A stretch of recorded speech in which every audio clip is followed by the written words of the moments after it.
Страшно хасышда бутербродал дядя Федор. Да иньятахана квалардам дарыш, автомайтая авжагал варанкава, автомай харжат тарузан. Персонажи советских мультиков заговорили на остинском языке. Здесь всеми любимый Карлсон, Вовочка из Тридевятого царства, Винни-Пух и остальные. Это лишь малая часть большого проекта, который направлен на сохранение остинского языка.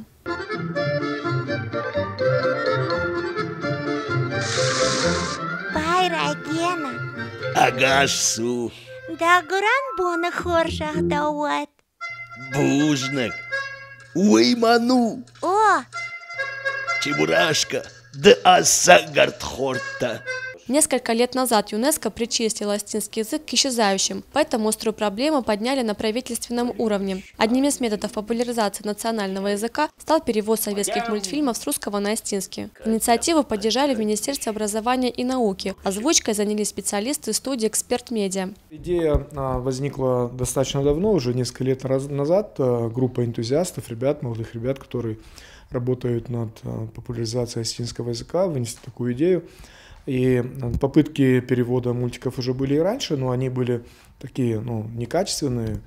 И сейчас на государственном уровне мы решили поднять эту проблематику, и уже второй год занимаемся дубляжом и тиражированием мультфильмов корпорации «Союзмультфильм» и тиражированием. Имеется в виду обеспечение доступа через сеть интернет. Уже сейчас завершена работа над дубляжом 17-го мультфильма. Теперь маленькие зрители нашей республики и их родители смогут познакомиться со всем колоритом советских мультфильмов на остинском языке. Вообще сам процесс дубляжа мультфильмов очень интересный, потому что когда ты увлечен, ты заново, как в детстве, влюбляешься в этих персонажей, но уже в остинского Карлсона, в остинскую испанскую утку, в задорного Матроскина, который говорит по-остински.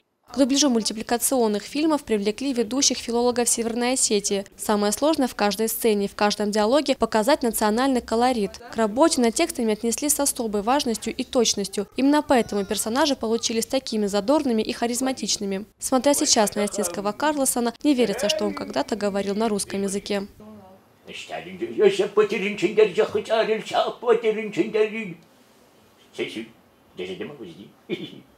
Озвучкой занялись актеры остинского, дегорского и русского театров. Герои знаменитых советских мультфильмов говорят как на остинском, так и на иронском и дегорском диалектах.